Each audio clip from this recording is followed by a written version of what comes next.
28-year-old Ziad Zarai from Tunis is a child of the revolution.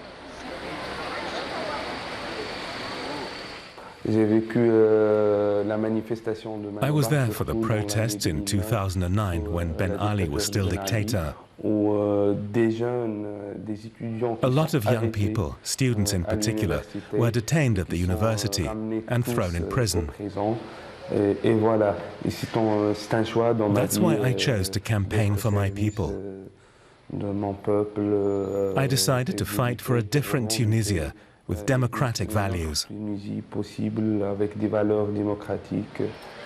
the wake of the Arab Spring, Ziad Zarai and his fellow campaigners founded what they called the Alternative Youth Network, known by its French acronym RAJ. They campaign for environmental protection, jobs and political change. There are big problems in the country. Economic growth is slow and terrorism is still attracting too many young people. Youth unemployment stands at more than 30% in Tunisia, and the political situation remains unstable. We're convinced that NGOs can bring about as much change as a political party. With politics, you get tied up in the election process. It takes so much effort.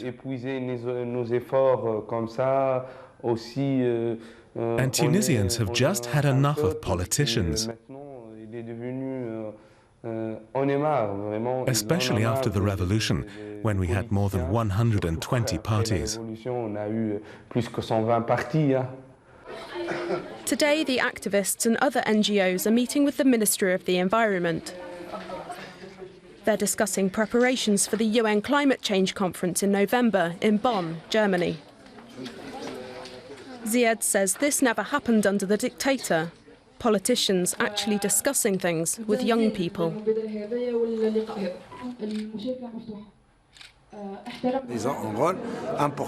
They have an important role to play in galvanizing other people so that they finally take notice of climate change. It has to become part of public discourse, and every single citizen needs to be aware of it.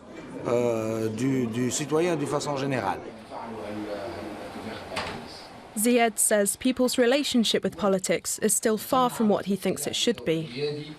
The country is still in transition. At least we can discuss things directly with ministers these days. That's definitely a start. Nonetheless, there's a feeling of disillusion among these young Democrats because power stays in the same hands. We still have to endure a class of old politicians who are clinging to power. They won't hand over to the younger generation. For the politicians, the young just want to leave the country, or they're still at school or university and aren't capable of governing or making decisions, even though it's the young who have brought about change here. Ziad Zarai says in the future as well, little will change in Tunisia unless the young people remain engaged and committed.